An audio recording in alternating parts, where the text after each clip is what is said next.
Good evening. We're going to continue what we were doing from last week. And if we're successful, it should confound you as it has me. Two parts of the Republic. One part deals with the conditions that must be established before the quest of true philosophy can begin. That's what we did last week. And I'm going to go back over it to pull some things out of it so I can create the kind of a problem that I think Plato is doing when he's designing and developed the Republic. Now, subject tonight was the Republic, the rising of the soul into the region of mind. And that's what we have to try to show. That's really what the Republic is all about. It's not about designing an ideal state, because the state is not ideal that he generates, as he himself says. So what kind of a work, therefore, are we dealing with so that we can focus on it and play with it tonight? It is a work that assumes that you're interested in and have a curiosity about the transformative powers that bring about an integration and establish the conditions for vision. That's what he's doing in Plato's Republic.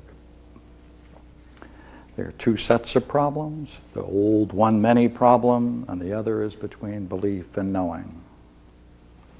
I'd like to get into this problem of belief now. And kind of in doing that, go back over what we did before. And as we go, I'll highlight a couple of things as we go to have a little fun.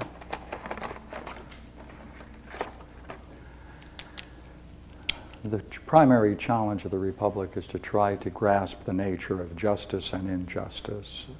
So last week we talked about justice, temperance, bravery, and wisdom. I'd like to go back over it now to focus on a few things. In the Republic, he is on a particular interesting quest. The way he describes it is, what are we seeking for in justice? But a power. And a power which can produce such men as those men that can go from Hades to heaven, as he calls it, or rising of the mind into the realm of being. Now, as he talks about justice, just to review it, he says the primary idea of justice is to do one's own business in oneself. And the whole point, therefore, is what kind of business is it that you must do in yourself? He says there are three parts of man, right? The desires, spirited part, and the rational part. He said, what one must do is bring these three parts and bind them together.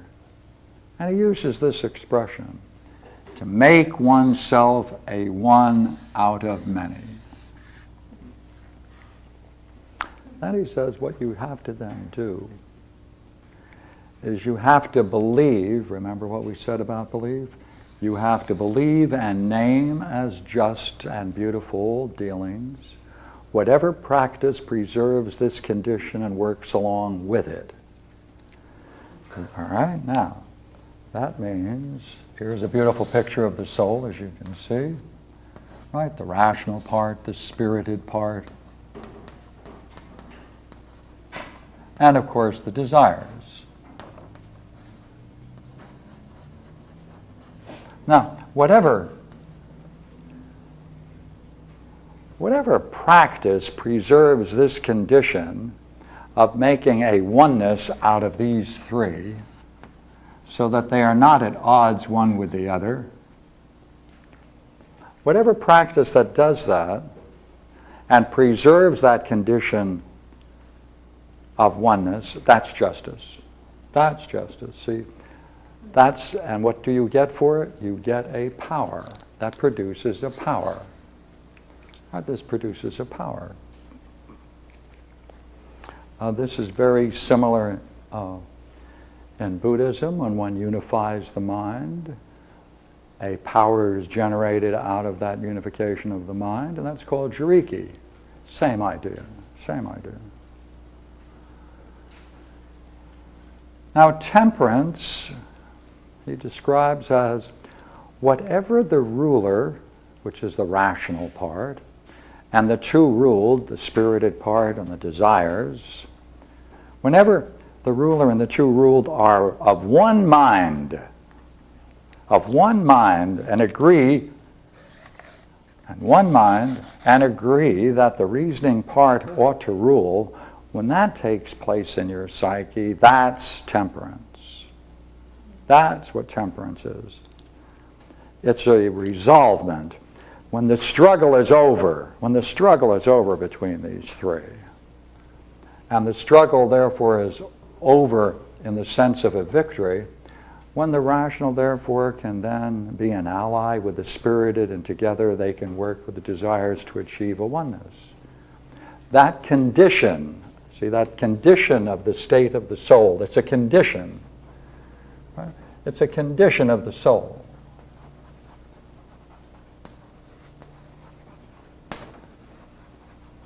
That's what he calls safarsune, or temperance.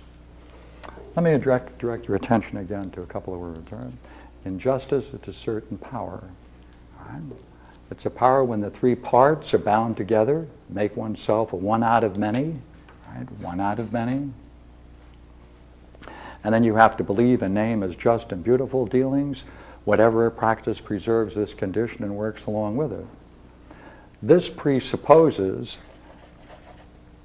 that the internal warfare between these three has been settled, because this suggests that whenever the ruler and the true ruled are one, right,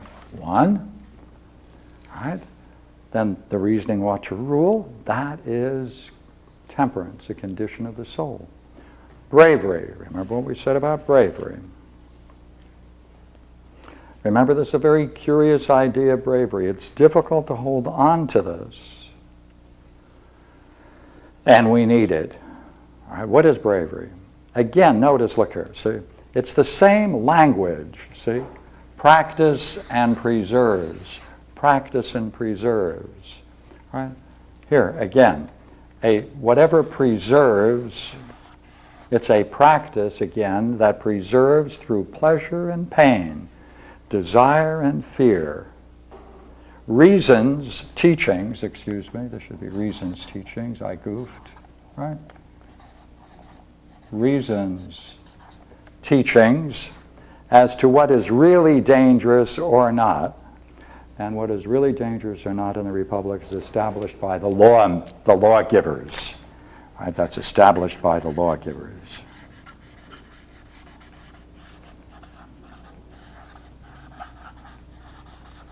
Well, to read the Republic, it's a very interesting work in the way in which it's structured. You have to now go back into the Republic, this is the fourth book, and you have to reason and say to yourself, now, for this to make sense, there must have been some discussion in some earlier part of the work that talks about lawgivers and the need to establish certain kinds of laws. And the laws they must be establishing must be so clearly dealing with the question of what is dangerous and what is not. Because unless you can identify in the preceding section, this section doesn't make any difference. Pardon me, it doesn't make any, it's not significant. Because notice what it's saying. See, you have to preserve through pleasure and pain, desire and fear, what reasons teachings as to what is really dangerous or not. And unless you know what the lawgivers established, that what is really dangerous, and established a law in order to make sure that man can understand that and include it within himself, this doesn't make any sense. So what do we need to know? There is something, therefore, that is extremely dangerous. It's really dangerous. It's reason's teachings. Now, reason A certain reasoning has brought us to a certain conclusion. Our reasoning has brought us to a conclusion.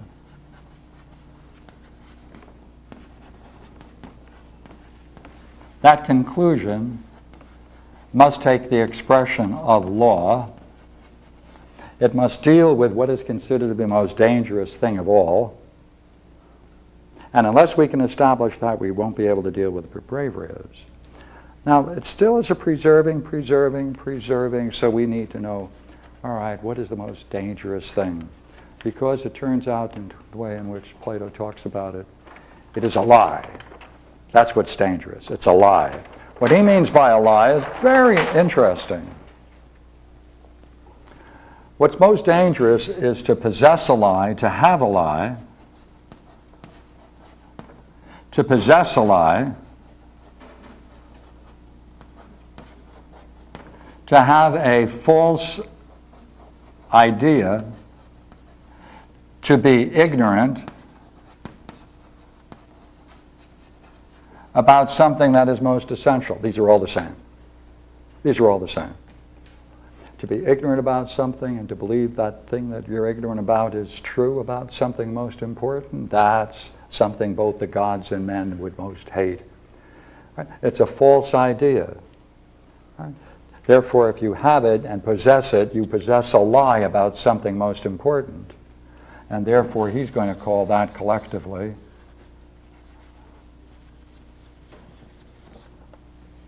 a lie.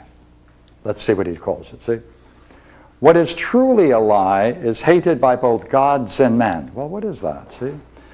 What is truly a lie is hated by the gods and men. To be false in the most vital part of one's being, the soul, and about the most vital of all things, that's what it is to have a lie within your soul. So let us put it in here, all right? Let us say there is a lie in here, and we have to discover more about it. And, contrariwise, see if we can take that out and put out what he would regard as true. Now, notice, in the soul, to be false and to be ignorant about what is real, that's a lie. So whatever you think is real, try it. Whatever you think is real, whatever it is, if you agree with what he thinks is real, then you have something about the nature of what is real which he would regard as true. If, however, contrariwise, you have a different view of what's real in his, then he would say you're harboring in your soul a lie about what is real. Well, what does he mean by what is real? Well, in the end of Book 2 in the Republic, Plato talks about the falsehoods that are in society. And he says the worst of all, most dangerous, the word becomes important, the most dangerous lie is about the nature of God and what is God's. So this is what he's saying now, all right? The most dangerous idea you can have, therefore, is a false conception about God and what is God's. So therefore, he evolves these ideas to the end of Book 2. God is the cause only of the good. God must be perfect in a perfect condition, no change. And what is God's is everywhere in a perfect state. God is two things: the highest excellence, highest beauty. No deception possible.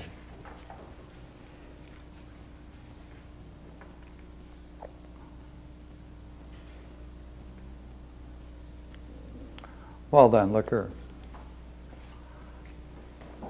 There's something then that is perfect. No change, changeless.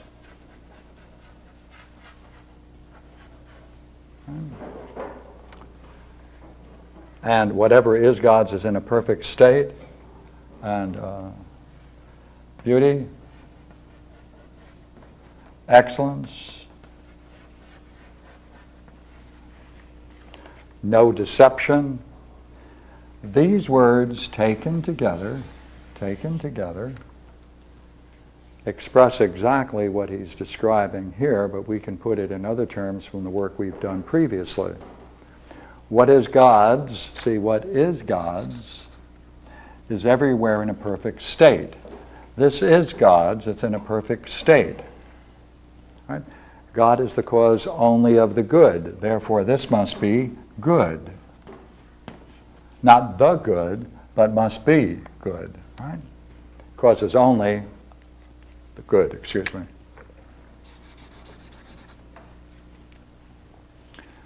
Now, what is this that's good, perfect, shameless, beauty, and excellence? That is the definition of ontos, being. That's being.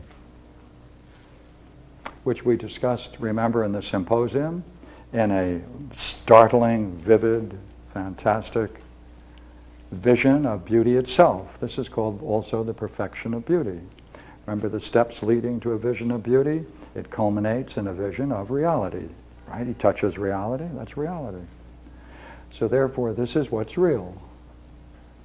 Therefore, if you have that idea here, right, here it is, we'll put it in. We'll put it in. Now, what do you have to do with it? Well, let's go back. That's being, capital B, capital B. Let's see, excuse me.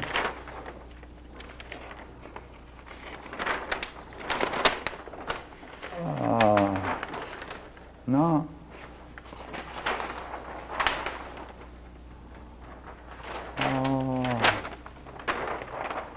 Oh, there it is, brave. Thank you. There it is. Whew, I thought I put on another page. Good, good, good. Now we go back to bravery. Okay. Therefore, a person who has this idea in their soul, right, they have that in their mind, and they preserve that idea through, all right, now this,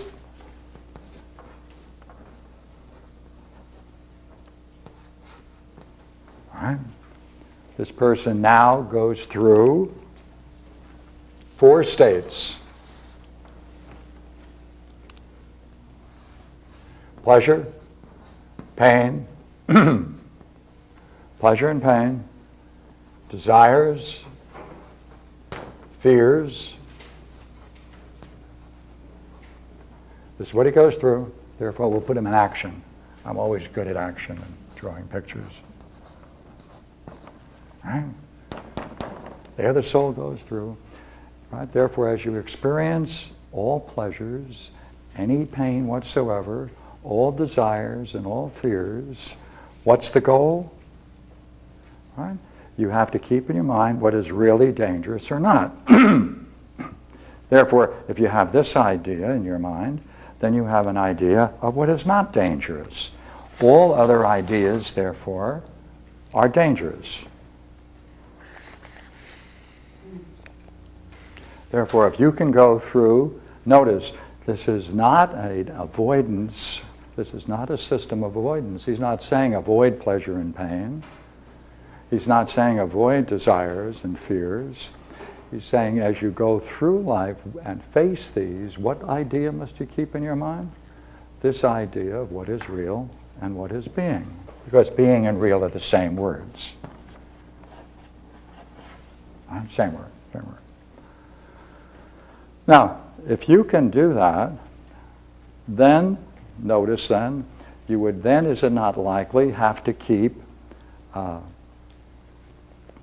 the 3 aspects of yourself as a oneness, because you wouldn't want to allow the desires to run free and unrestrained by this, because you want to experience these things with this idea in mind. Therefore, to move through those 4 different states, in that kind of state in your soul, that is being brave.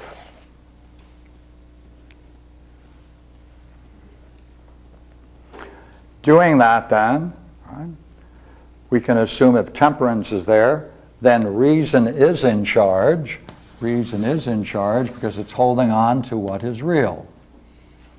Would you not agree that there are certain times if you face fears and pains, you may have a certain view about the nature of reality, which is that it's frightening and maybe evil and maybe harmful and all of these other things. He's saying, good heavens, that's the most dangerous view you can have. Because if you have that idea, then this experience of pain and fear then generates suffering. That's what generates suffering, right?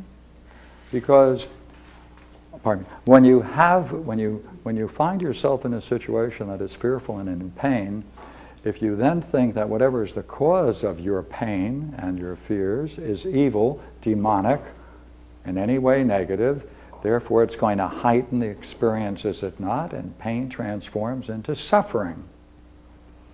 When we go to a dentist sometimes or for some kind of medical help, you may end up experiencing greater pains than you would normally in many situations.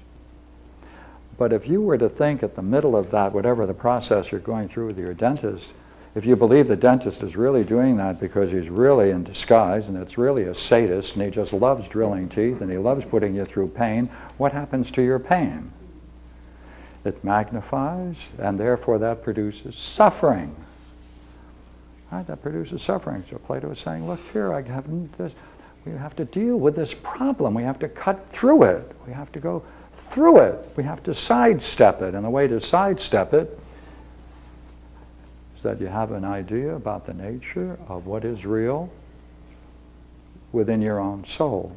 Now, this is really saying, is it not, if we keep to the language we had a moment ago, that means what is God and what is God's, God and what is God's, is perfect. That means, therefore, does it not, that this must be God's, right? Well, in metaphysics, being is the overflow of the one. It is the first creation. It is the first creation. Therefore, it is God's. It's the first creation. And in theology, of course, being also is the logos, right? That's the logos, right? And the logos, of course, as you know, is another word for the first creation, because the logos is the first creation. First Son of God. Logos, the Son of God, first creation. All right, I just wanted to put that in for a moment so we can push. Now look here. Notice in this that this is a practice. This is a practice. It's something you're doing. You don't know that this is true. This is a belief. You're accepting a belief, putting it into your soul. It's a belief.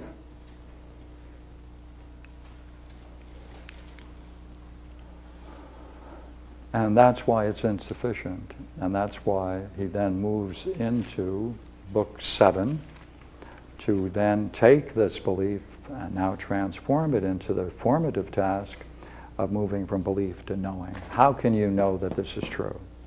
And that's where he's going now. And that's where we're going. At this stage, you have yoga, basically. This is a yoga. This is a practice. Now we're moving from this kind of yoga, classically, to a jnana yoga. This is a jnana yoga, where we're going now. That's a wisdom yoga. So this is like a preliminary yoga. Quite true. Because it just Yeah. shows the level of belief. Yeah, sure. Quite true, quite true. All right, now we move. Now,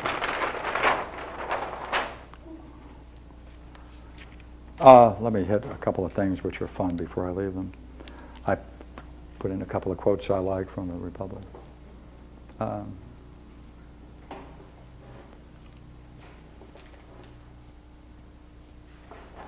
This presupposes that someone knows that this is to one's advantage to have this idea in your mind through all of those four states: pleasure, pain, desire, and fear. So he has this statement. And it's possible for this to be the case because it had in itself a knowledge of what was to the advantage of each. This presupposes then that the lawgiver has in himself, right, the knowledge of what is to the advantage of each part of the soul and for each man. And this therefore covers both. I'd like to deal with this last one, the idea of the lie. The lie in words is an imitation of the state of the soul. All right then, all right. Then having this in your soul and expressing it and assuming this is true, believing this is true, brings about therefore a change. This change therefore allows then for, through the logos, through words, a corresponding change in the state of the soul. Now I want to get into the Republic, Book 7. Beginning of Book 7, it says, look here, music and gymnastics, what we've discussed about before, he says that's an education by habit. It doesn't reach into the mind. Therefore, we'll leave that and assume that our guardians have already mastered music and gymnastics, and therefore are ready now to make the ascent into real being. For the ascent into real being is true philosophy. All of these are quotes from the Republic, right? The ascent into real being is true philosophy. Into this, that's true philosophy. And therefore the goal, therefore the philosopher is he must seek to learn the studies that have the power to bring about that kind of knowing. And again, remember we used the idea of power previously, it's primarily a power. Now there are many studies now that are introduced in Book 7. Arithmetic, geometry, solid geometry, astronomy, music or harmony, and dialectic. But now throughout the Republic, if you go through it, just do one thing and then you can follow this whole discussion.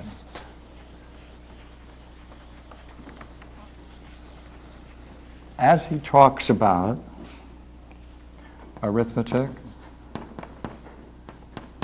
as he talks about geometry and solid, which he doesn't study, astronomy, harmony,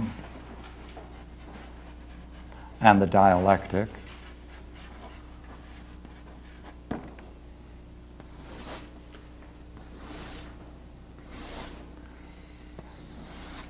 you can go through each one of these subjects and you can see with how much care he describes the popular way of understanding these subjects, or as he calls it, the way the many understand it, and the way he understands it. Sometimes he calls this the higher part, or the philosophical. So he's going to now describe the philosophical hierarchy. He's now going to study these formal studies. He's going to talk about them in the popular way, and this is the way they're taught in the schools today, so you won't have any trouble understanding that. Right? And now we want to get into the higher part of each one of these. Arithmetic. He said, you know what? No one uses arithmetic rightly. Because if you do, you see, the proper study of arithmetic is the kind of study that invites thought.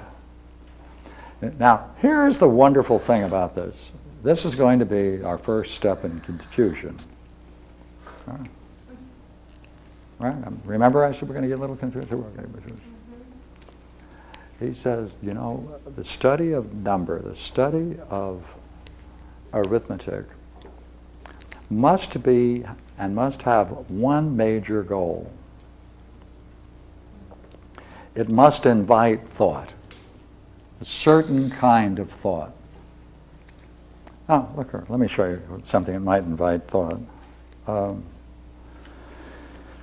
If I have two fingers and I say they're both equally a finger, you won't object to that, I'm sure, right? If I say, hey, now I got 3 fingers now. Or let me take these 3 fingers. It's easier with these 3 because they have used them before and they know all about what we're going to be talking about, right? Now look here, each is equally a finger. And when I talk about these, we can say which one is taller than the other, can we not? Bigger than the other in respect to height? Which one is small? It doesn't cause us any concern, does it? But now what happens? Can we still say this is the taller? Right? Therefore, all comparative judgments based upon sense experience generates always perception. Perceptions are a certain interesting kind. When the perceptions show two opposites equally. All right, look here, what are two opposites? Would you agree? This is smaller than this, and this is taller than this.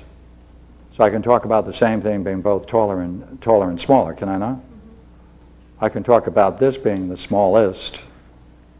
Therefore, whenever I'm making comparative judgments in sense experience, I can go back and forth and talk about them in one way, and then when I compare them in another way, I can attribute to them other things. Can I not? That's the nature of comparative judgments. So if I have two things, one that is light and one is heavy, and then I bring two other things that are lighter and heavier than those two, then I can talk about the middle ones being light heavy and heavy light, can I not? Gets confusing. So he says, it's for these kinds of things that thought must be called in to decide what the perceptions are saying. Now, let me add to it now. But if some contradiction is always seen coincidentally with it, so it appears to be no more one than its opposite, then we'll need a judge to decide what we're talking about. Right?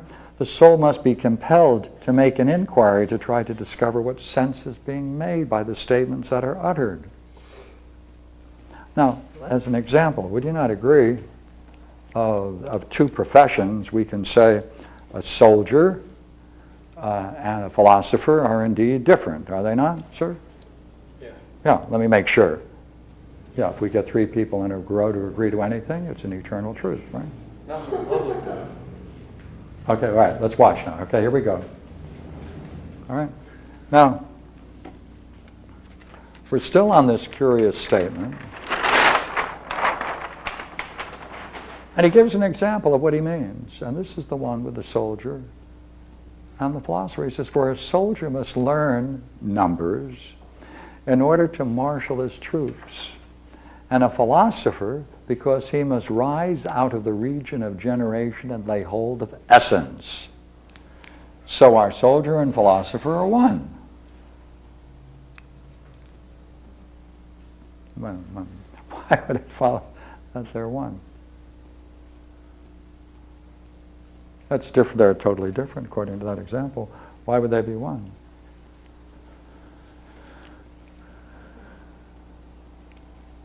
Yeah, would you not agree when we have a question like this, it's best to call upon a volunteer? Thank you. I mean, a soldier and a philosopher, in respect to one is doing one thing and another is doing another, and they're different, and since they both are different and doing different things, then why would Plato say, therefore, our soldier and philosopher is one? How can two differences functioning differently end up being one? Now, sense perception certainly would see that as different. Sense perception would see that.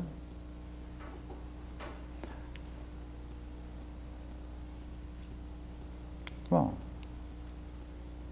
what are we going to do? It's obviously wrong. And you always agree with that, don't you? He's obviously wrong in this case? No. Well, tell us why. Well, I can't. I'm not sure. When, I don't know the Republic. when you don't even need the Republic for this. What about by analogy? I don't mind analogies, please. If the soldier and the philosopher have a single purpose, then the apparent differences would be of no account. And if the apparent differences are not valid, then when they have a single purpose, then they would be one. Oh, sure. Yeah. Oh, definitely. Now, what might be the single purpose that both the soldier and the philosopher may have in respect to At this. the beginning, you said the purpose was for the many, for the one to rise up above the many. So I would imagine that the soldier and the philosopher have that one goal. I think you're quite right. Can we add to it? Come on, can we add to it from what we used Create a before? unity of the truths, create a unity of the philosopher bringing himself together as a unity. Yeah, louder. The soldier would bring the unity, a oneness of his truth. And so would, The philosopher. oh, good. Of the soul. Oh, you mean they both need justice? Yeah. And bravery? And temperance? Oh, in that respect, what are they doing in respect to themselves? Are they each making out of themselves a one? Oh, if that's the case, now we have a curious problem, you see. Because if he's involved in a discipline, a practice, of wanting, becoming one, and certainly the guardian as well as the philosopher would go through the same quest, both would need bravery, would they not? Remember what we said a moment ago? They'd both need temperance, in terms of what he's describing as temperance, and they both need justice, do they not? Again, in terms of the way in which we just described it. And if they both are pursuing that on the same level, would they not then become would not each become a one out of many?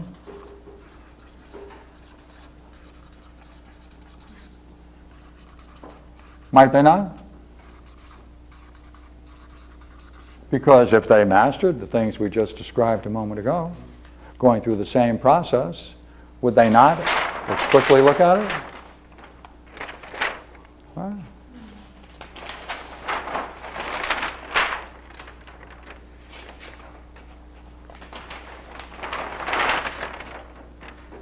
they would both be interested in a certain power, the power where they can bring the three parts of the soul together, bound together, so they make themselves a one out of many. They'd be interested in practice in preserving that condition of the soul. Would you not agree? They would then, in terms of themselves, they'd have to then master themselves and make sure that the ruler within themselves is reason, and that would then be, as it were, ruling the two other parts. And wouldn't therefore the idea of preserving through pleasure, pain, and desire and fear, what we call bravery, wouldn't that be essential to them both? If they're both going therefore through the same process, even though it appears from the external view, from our perceptions, that they're different, in terms of the mind they become a oneness, would they not? Each. And therefore, as Socrates can say, so our soldier and philosophy is one. Now, here, look here, see? This is sort of an ideal look at the soldier, isn't it? I mean, Hitler's soldiers wouldn't be into justice, temperance, and bravery, would they? They might have a little difficulty staying in the service. Yeah, this Yeah. particular army. Yeah. Those guys weren't But really to soldiers. some degree, pardon me? I was saying those guys weren't really soldiers. Would That's- they? That's the soldier. This is a soldier. Right. Some people might argue that they were people in uniform, but they weren't functioning in the sense of the art of military science. I was going to bring up a prostitute and a mass murderer, and saying that a prostitute and a mass murderer, if they were to do their jobs correctly, they would need the bravery and everything. They would have to make one out of themselves, so they would be identical. Prostitute, did you say? Yes, and a mass murderer. Yeah. Would you say then the mass murderer then would have in their mind this sense of bravery? Yeah. They'd look upon the world as the nature of reality as perfect and excellent. Yeah, And as good, part of and part of good. and as part of their yoga, Yeah. you know, they're going through the pain and Yeah. pleasure, Right. and it's my thing. I have to mass agree. murder. I mean, I don't take it personally. No, I I'm understand. not. I'm Where's the not. word benefit fitting into that? Yeah. If you go back to the bravery The word section, benefit wasn't on yeah, bravery. it was But the question. stay- I'm going through the pain, Yeah. pleasure, Yeah. etc., with the temperance. Yes, you're quite right. That's why the image of yoga doesn't fit. Because if you think of yoga, do you think of yoga as a particular practice that has a beginning and end? Someone does it for a certain period of time? Yeah, this is not. This is continuous in life. Through all pleasures, through all pains, through all fears, through all desires. So in that respect, through their whole life, they're practicing this. And if they did and turned out to be one of those serial killers, we would say, good heavens, sir, we'll have to probe your mind, because it may be that you don't have an idea of the nature of being as being perfect. There might be something beneath it all that you really hold to be true, and you're looking and seeking for revenge and things of that nature. I'm Right? not So we'd have to seeking put them. revenge. I'm just trying to No, we would have free to. people. No. See, before you do that, see, this is what makes this interesting, because that's why in our society, the worst thing in the world is to put men to death for their crimes. You want to bring them before a bar of justice, perhaps not a courtroom, and try to inquire, what is it that led you to do that? Tap the roots of their behavior. Try to find out what influenced them, what made them what they were. Then we can learn from them. And suppose then, if we did that, we would discover that deep at the most fundamental level of their own thinking, there was, right there in the nature of their soul, a false belief about the nature of reality. So that's why we shouldn't, for my sake, I would say, don't throw away anybody. All men have the capability of reason, should be allowed an opportunity to see themselves. But I'll pull out of morality for a moment. Now look here, each one of these people then is becoming a one. Now I'd like to have a little dialogue between the soldier and the philosopher. It goes like this, all right? Hey, what are you doing? Sitting around? Oh yeah. Yeah. What are you doing? Going around battling? Oh yeah. Well, you do your thing and I'm doing mine, but are we not trying to do something together? And also, each one of us is trying to do something to ourselves. That is, become, most interestingly, a one out of many. Would you not agree they would both then have to say yes in terms of this dialogue? Good. Now suppose one of them, and I don't know which one would raise this question, suppose one of them would turn to the other and say, I too have been pursuing this idea of one for a long while, and I do believe it's meaningful, and I've done it for a long while, and I can see its advantages. But you know what? I'm not sure I know what the one is in itself. The other might say, what do you mean you don't know what one is itself? I mean, certainly you've been becoming a one, trying to become a one out of many, haven't you? Oh yeah, I'm trying to become a one out of many. Oh, you have been doing bravery? You have been going through these different states? Oh yes, I've been doing that. Well, in that respect, you've been trying, have you not, to become a oneness? Oh yeah. Well, while I'm becoming that, I'm not sure I know what that is that I have become. Well, then the two of them might say, well, then it's time to find a third to explore this question, because the thing they want to know is this question. What, after all, is the one itself? That's the fundamental question of the Republic. See, they've both gone through a process of oneing. They both try to go through these practices and these disciplines, and then they try to maintain it, preserve it. They're both becoming a one, exhibiting a oneness. But now they may then turn around and say, this thing that we have become or are becoming, what would it be just to know what the one is in itself, apart from the fact that I'm, in some sense, becoming it? Now for Plato, he says this question, after all, what is the one in itself, is one of the studies which lead and divert the soul towards the contemplation of real being. That's what it does. That's what it does. That's what the study of arithmetic leads to, the contemplation of real being, by asking what, after all, is the nature of the one in itself.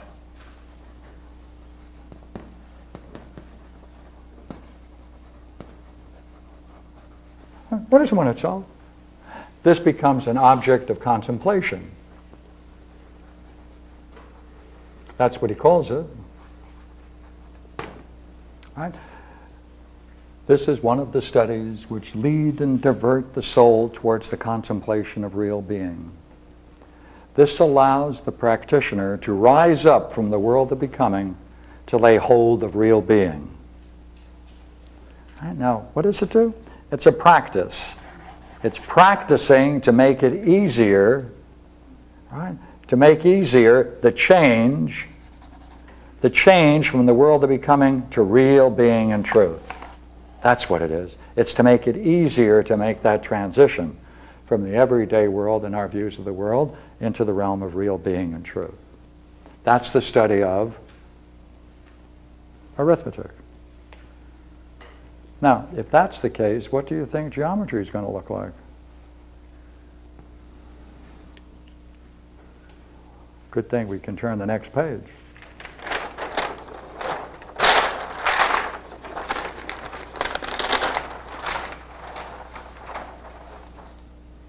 Now, let me talk about what appears to be something else for a few minutes, and I'll be successful in that. Okay, good. The higher part of a certain study makes it easy to see the idea of the good. Now, the idea of the good, right, remember the symposium, the steps leading to a vision of beauty itself. Right? To have that vision of beauty itself, to see the nature of reality as beauty itself or the perfection of beauty. That's the way he describes it in the symposium. That is called the idea of the good. That is what this is, the idea of the good. Now, this word is a Greek word, idea. See, it hasn't even been translated. What this word literally means is, when we use the word idea, we consider it to be a thought, a concept, a construct. But the word means to behold, right? To behold. Right? So, to behold the good is to experience the good. That's called perfection of beauty. Therefore, to behold the good is the idea of the good.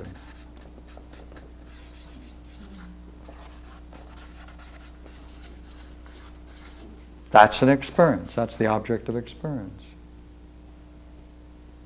That's what this is, an experience. When translators leave this with, it should really be a capital I if they want to keep that word idea. Because, see, watch the language. It makes it easier, see, it's right there, to see the idea of the good. For it compels the soul to turn towards that reason in which is the happiest and most fortunate part of real being, and which the soul must, by all means, see. So the higher part of this study is being practiced properly only on one standard, so that it compels the soul to contemplate being, it's proper. If to contemplate becoming, it's not proper.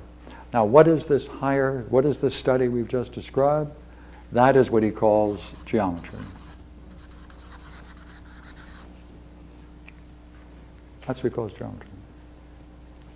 Now, he also talks about the popular use of the word arithmetic and the popular use of the word geometry. But when he understands it philosophically, that's the way he describes it in the Republic. Notice, it's not different. It is not essentially different from arithmetic. What was the goal of arithmetic? Goal of arithmetic, remember? Pardon me? To contemplation of real being. What's geometry?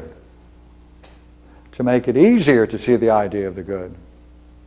Right? To see it, right? That's an experience, to see it.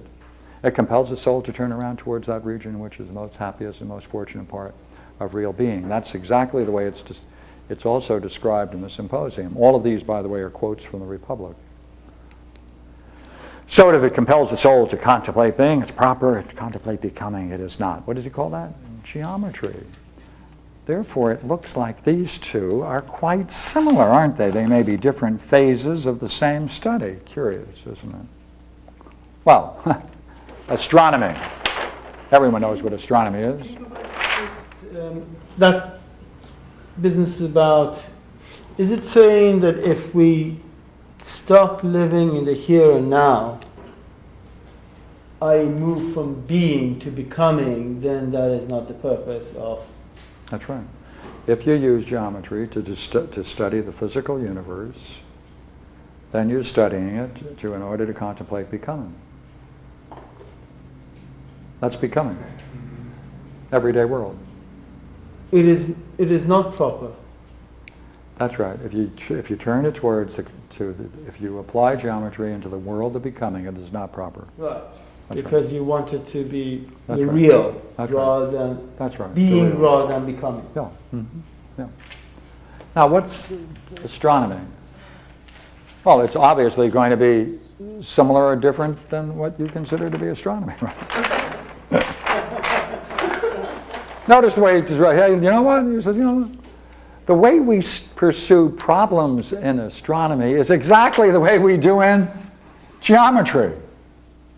Well, how do you pursue problems in geometry? The way we just described it. Well, see, now we're studying the difficulties, the problems you encounter in the pursuit of your contemplation of real being. See, those are problems. We will pursue problems in astronomy as we do in geometry. Right? Astronomy we must come up as high as problems so as to discover which numbers are concordant, which not. And the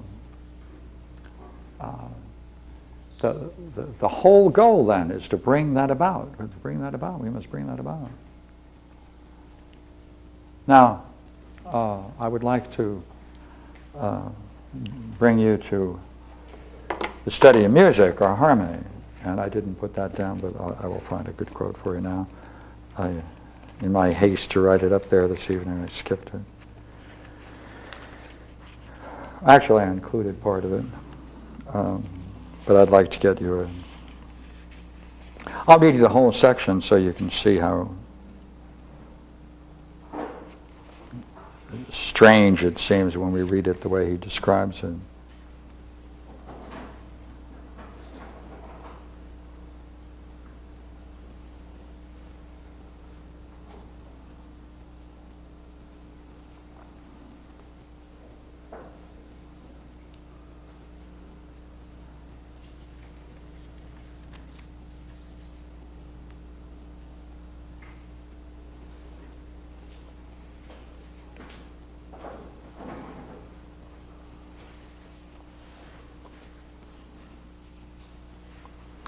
Now he's talking about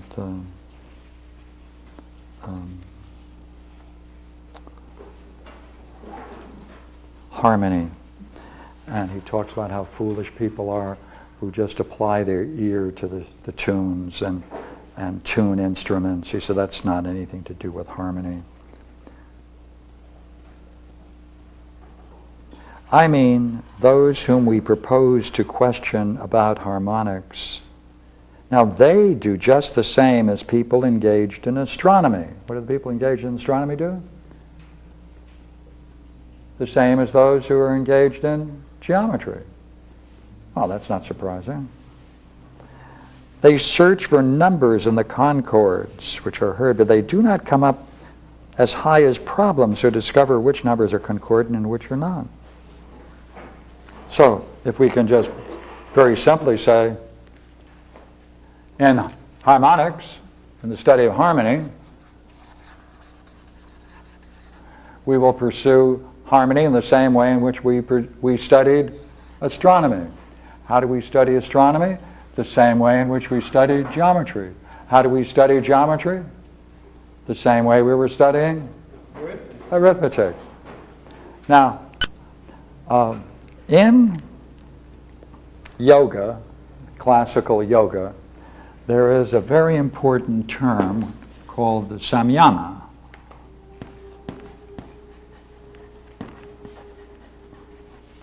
And they talk about contemplation, meditation, concentration. These are different stages, or going up, concentration, meditation, and contemplation. And Patanjali says they're the same. They're different stages of the same thing. They're just different stages of the same thing. Sam in Sanskrit means to take together. So when you take, yama is studies, so when you take together all of the studies of yoga, you take them together, you're doing one thing in various ways. That is to say, you're doing one thing that goes through different stages. Would you not agree we have the same thing here? We have the same thing here. We have one pursuit, which is the most meaningful question: what is it after all? It's the nature of the one in itself. And that's explored contemplatively on the level of geometry, astronomy, harmony, and now the dialectic. He says, look here, dialectic. No, pardon me. The most important thing you have to do now, before you get into the dialectic, is you must see the community and kinship between these studies. 1, 2, 3, 4, right? And the way they are related to one another. That's exactly what we were just doing. Now he enters into the realm of the dialectic. And he says, dialectic is the name given to this progress of thought through these there's a progress of thought through these. And to grasp by thought alone the real nature of the good itself. Now, I know this is pretty curious stuff, but you've been through so much, you can take this one too. The good, the idea of the good.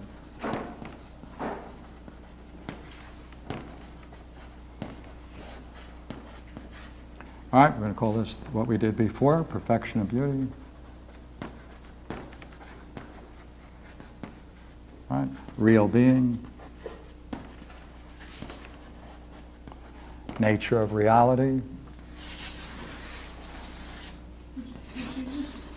Where are you going right now? I missed the connection. You didn't miss it at all. I haven't made it.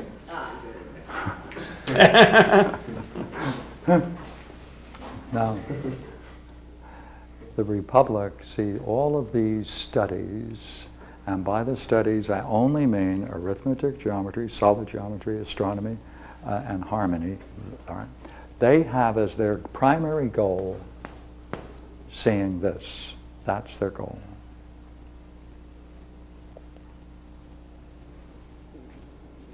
Which, of course, is the most important task and most profound part of man's experience, to reach and experience this most fully. In the symposium, he says, when one's contemplating beauty in itself, that's when one recognizes that life is worth the meaning of life, and this is the meaning of all existence, to contemplate the nature of beauty itself. But now look here. We can now put it back into theology, the language of theology that we used when we were in Book 2. God. What belongs to God? Or what is God's?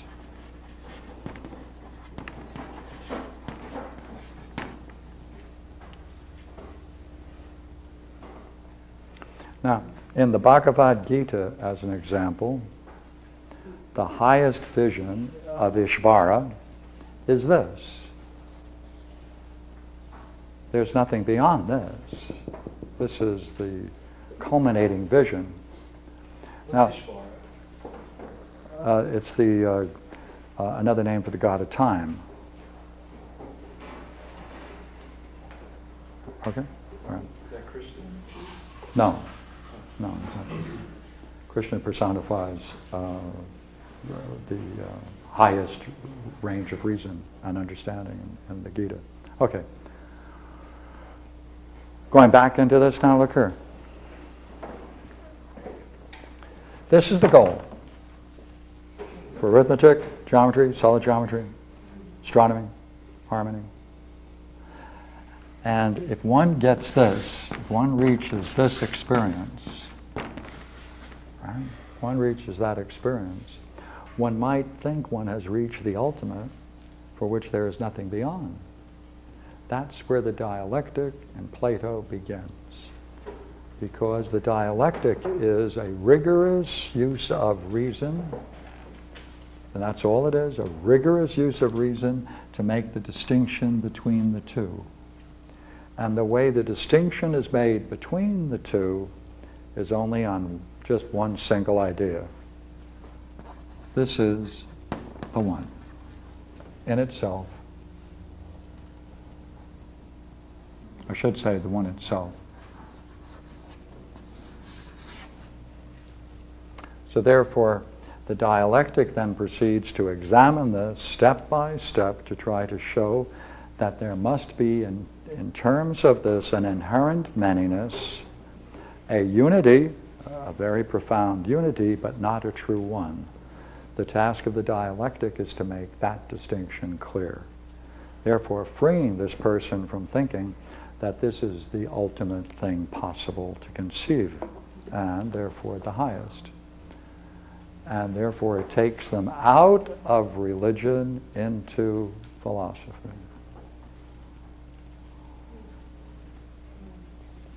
This then becomes, in Christian theology, sometimes called the dia negativa, right? That about which you can say nothing. This is the visions possible of beholding the nature of God in a splendid, blissful state. But that is not God, right? But what is God's? That is being or the nature of ultimate reality. That's the purpose, therefore, of Plato's Republic, because he says that in Book 7, he says, you know, what's going on now, and this is, I would love to know what's behind this remark. He says, what's going on now, he says, we will certainly not tolerate in our Republic. And they go, oh, no, says Galko, oh, no, we won't do that.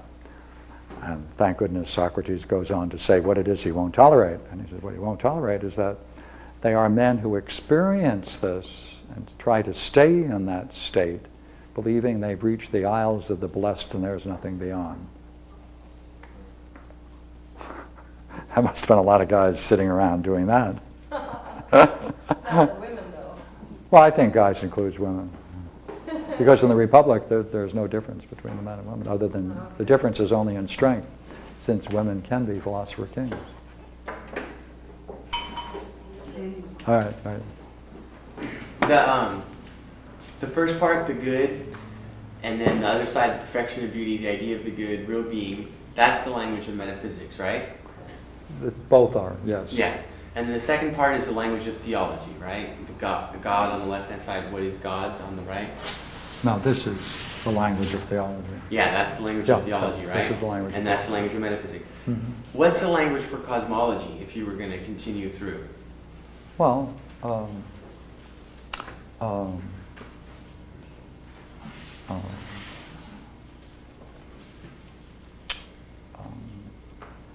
the most difficult, which is really book 6, 7 in Plotinus, deals with this whole question of how can you understand this birth?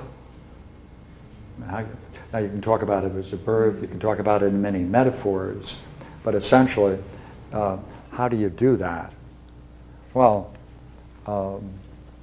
let's see now whether I can reflect back on it in terms of your question. The problem of cosmology is to assume that this is the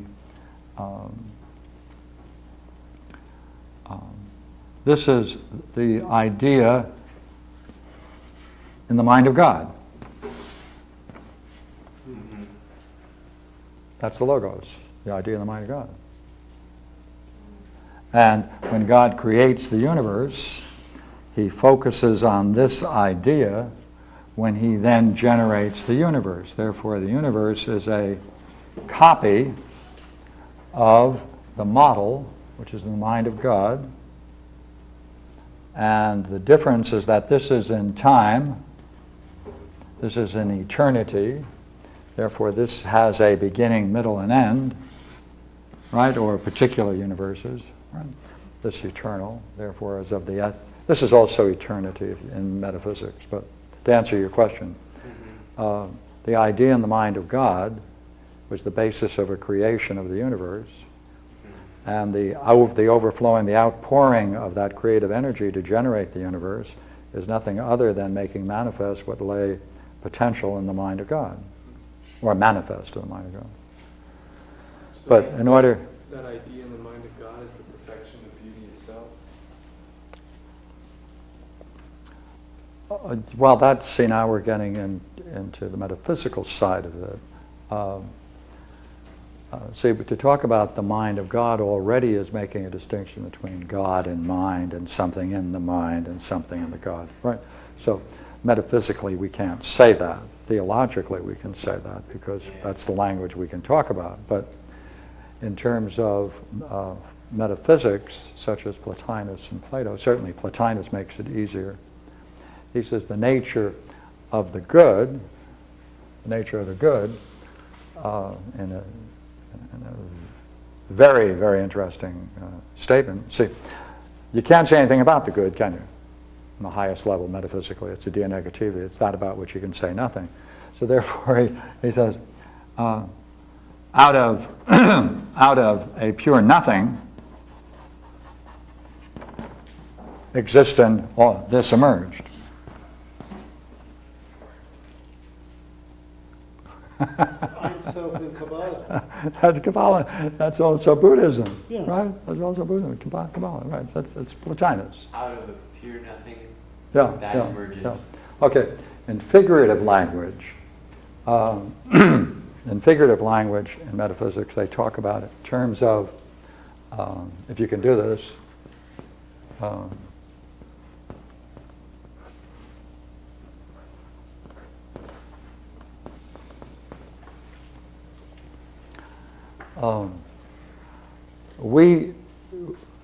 We don't see light.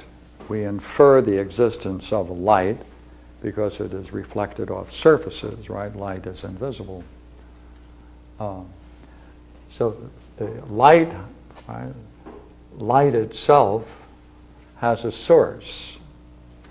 This is its source. The source stands to the good as the light stands to the perfection of beauty and the idea of the good or the nature of ontos or reality, if you like images. Wait, say that one more time. So, that's Well, maybe I can get 2 for 1. well, I was just wondering how you can tie in analogy to the idea in the mind of God. Because it seemed like you were saying the perfection of beauty. You have an arrow drawn from the perfection of beauty, the idea in the mind of God. And I'm just wondering how that perfection of beauty generates the universe. Right, okay. Did he answer your question? Did he push it another step?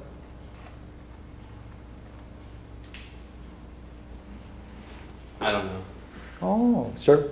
I was thinking earlier when you were talking about the philosopher and the soldier, and I thought that that their discussion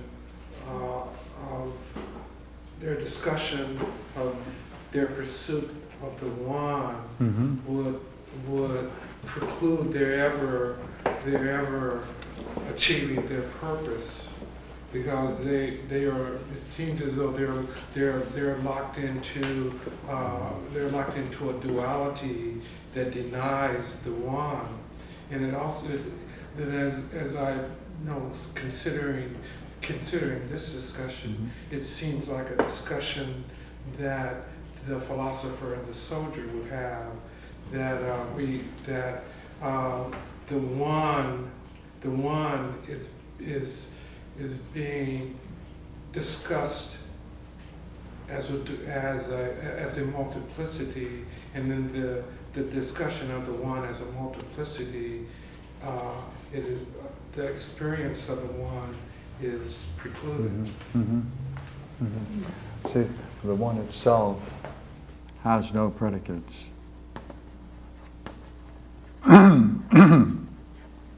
Well, there's no predicates. I mean, you can't say anything about it. If you do, you've deviated from the idea of the one itself. So it can't be a multiplicity. This can be said to be a multiplicity because you're making distinctions within it. But it would seem also that at some point, Mm-hmm. and I think that's the point that you were making, Mm-hmm. at some point you have to leave the idea of the good Mm-hmm. behind. That's true. Hmm. That's true. Which only the dialectic can do. See, this is not an experience. The one is not an experience. It's not the object of experience. It's not an object of experience. It's not an experience. Or if it were an experience, it would have a beginning, middle, and end. You could then, in some way, contrast it with other things. It's not possible to contrast it with anything else. I think we went over, we see, the fundamental dialectic on the one itself. See, a dialectic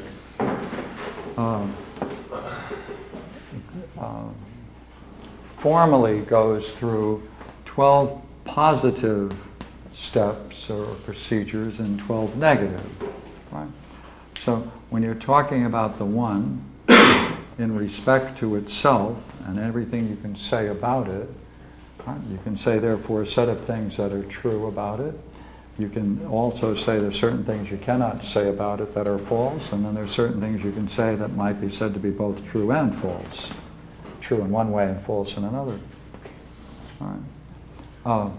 Then you can talk about the one that you just described and the way it can be said to relate to other things or others. And when you do that, which is what we were doing with the idea of cosmology and things like that, again, you can say things that are true, things that are false, things that are both true and false. All right. All right. Now you can talk also about the idea of the one in respect to how the others relate to the idea of the one and all the ways in which it can be related among the others. And you can say three things about it, that it's true, that it's false, both true and false. And then you can also now talk about how all of these others then relate to the one. And you can say something true, false, and both true and false. Right? So that's 12 categories that you can work through. This is called the positive side of the dialectic. And for each of these then, you can also deny what must follow if you assert that the one is not. If the one is not, right? If you say the one is not, then there's certain things you can say about it, and equally well it follows the same structure going on the other side. So there are 24 categories in a dialectic on any subject, especially on the idea of the one. So when you're talking about the one in itself, the fundamental distinction upon which all the rest must follow is if you really mean a one to be a one, whatever you say about it, you cannot assert about it that it is in any way of many. If you can't say in any way that it is a many, then you're dealing with the one in itself. So that therefore, would you not agree you can't say then that it's a whole, because a whole has parts. Right? So it can't be a whole. It can't be a part, because a part is a part of a whole. You can't say that it has any beginning, middle, or end, for those would be its respective distinctions. Right? You can't therefore say that it is in anything. All right? It can't be in anything. Or let's put it first. It can't be then be asserted that it's in motion, nor can it be said to be in rest. If it's in motion, then there must be some place it is and some place that it can go to, and that's already a manyness. It can't be at rest, for as it is at rest, there must be some place for it to be over a period of time, and therefore it presupposes a manyness three ways. Then you can see how it is the same as, whether or not you can say it's the same as anything, or you can say whether it's other than anything, or you can then explore whether it's the same as another or other than another. And by using the same kind of approach, if you say it's the same as something else, that presupposes there is something else upon which you can then compare it. Right? That's a manyness. Can't say it's other than anything for the same reason, because that presupposes there must be another, which you can contrast it. That gets you out of one itself. It talks about relationships, one with other things. Therefore, in the same way, you can't say then that it's other than another, because there it isn't contrastable in another, because that would presuppose a manyness, right? So in the same way, you can't say it's in itself.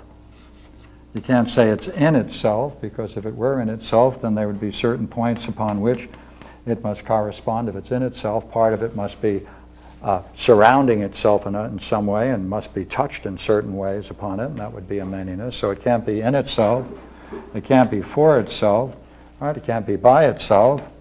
Right? By the same relationships. Therefore, given this, then, it can't be in time, for if we're in time, either the present, past, or future would presuppose something in which it is in. We denied that. Therefore, it can't have any form. Remember, we said it had no beginning, middle, or end. And anything that has a form is made up of either straight lines and curves, and therefore it has no form. If it has no form or shape, then it can't be perceived. It can't be made an opinion of it. You can't. Well, if it were by itself, right? Let's try it. Right? Then you must then consider, must you not, that there must be something other than itself so it can be by itself. Well, does by itself presuppose that it must be in a place where there's nothing other? Well, okay. Would you agree you can use this language to mean that? Well, what I thought, well, you want to? Yeah, okay. So just that we can take that out and let's use your idea of what by itself would mean. If it was everything, and there's no other, so it's by itself. Yeah, okay. By the way, you called it an it. You don't want to do that, do you? Oh, yeah, it's everything. Oh, wait a minute. If you want to call it, if it has a name, then there's something different between it and its name. Well, it's not.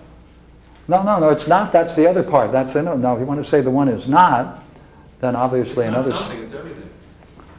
Okay, then it's back to being a many for you. But we said, did we not, to begin with, that our dialectic is going to be based upon one premise, that we're not going to make any statements that imply or suggest It can't be manyness. a many because it's by itself, which we just proved, right? Oh, yeah, okay. Yeah, but would you agree if we use the word by itself in respect to this, then we can say it's not by itself? I understand what you said. Okay. If something is by itself, does that suggest there can be some place in which it can be by itself? Oh, you're thinking in terms of by meaning Spatial. Spatial. Yeah. If it was limited. Right. So that we couldn't use that idea. If it was limited, yeah. Yeah. So it can't be limited. It's got to be everything. That, everything, many. It's everything. It's many. No, if it's everything, would you agree? That's going to be a manyness. Everything. Would be one. Everything is one thing. Would it No, be the cause? everything is a one. Everything is one thing by itself. That's true.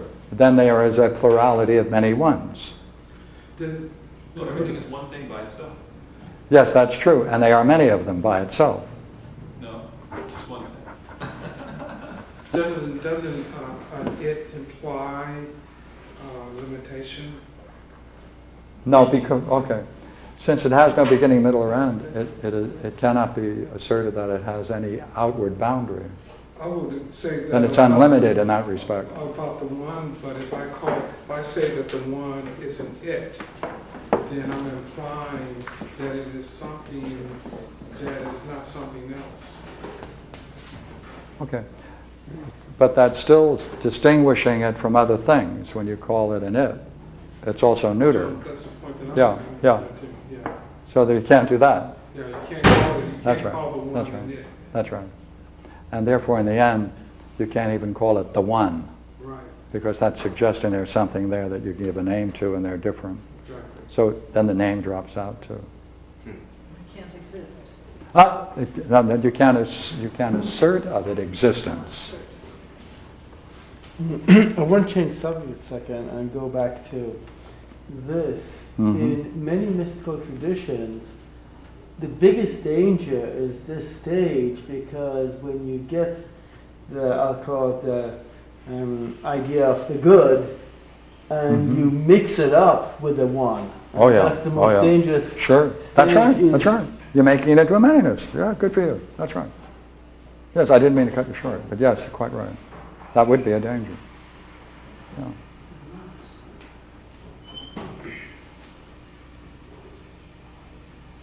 How can one relate the idea of a simultaneous whole to the process of the dialectic? Well, simultaneous whole is another word for eternity.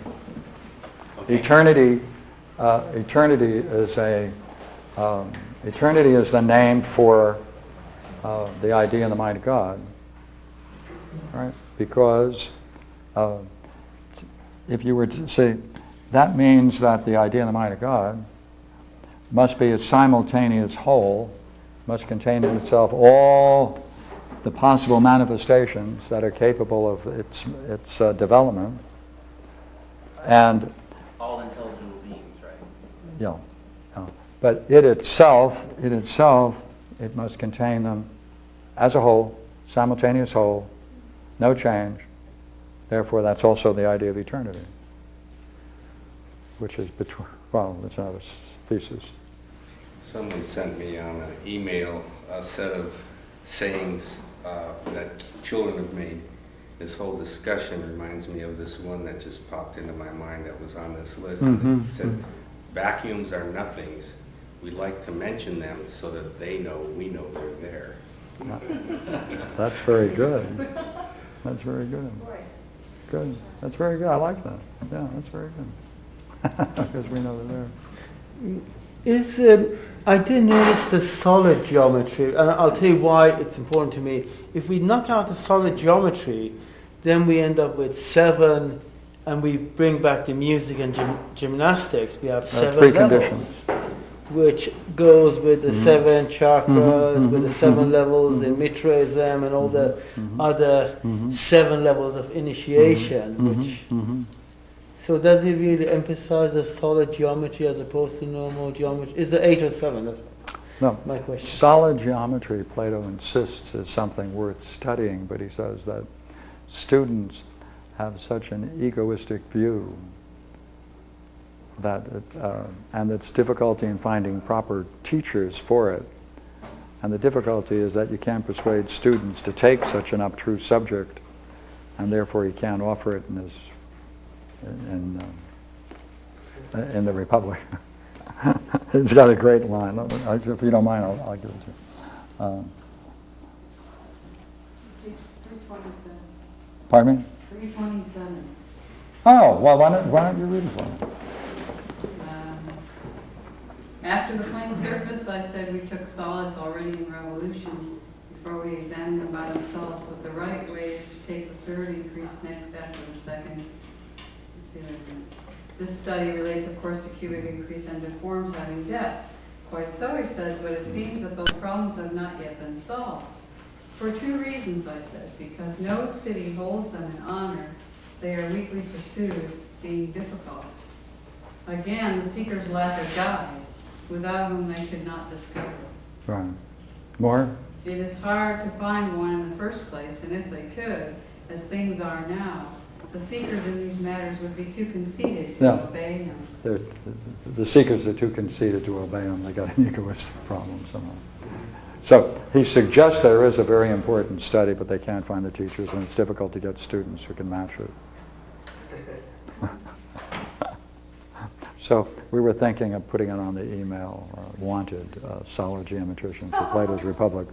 The need exists. 8th chakra, which is there, but it's just not yet. Does he deal with solid geometry in the Timaeus? Could you do it with solid geometry and the Timaeus? Use that as a basis for the study? No, I'm wondering if he, yeah, okay. Well, no, I changed your question. What was it? No, that's exactly my question. I mean, is the solid geometry explored in the Timaeus? And Yes. Could you use that as what he's talking about here is the abstruse study? Well, the nice thing about your question is since he doesn't specify the nature of the study, I could agree or disagree, and I have no basis for saying Plato might intend one over the other. Well, he calls it solid geometry in the Timaeus, right? Yes, the 5 regular solids in the end of the Timaeus represent the total universe taken as a whole. Yeah. Can you show me an example of that? No, That's not, because it's 9 o'clock, yeah. and I don't want to work on the dodecahedron and an icosahedron. I'd like to see that sometime. Yeah, well, I think I can get you a simple copy of it, and I can urge you to do it, and I can sit and watch you do it, and that would make me feel much better than if I were to do it for you. Okay. Thank you. Thank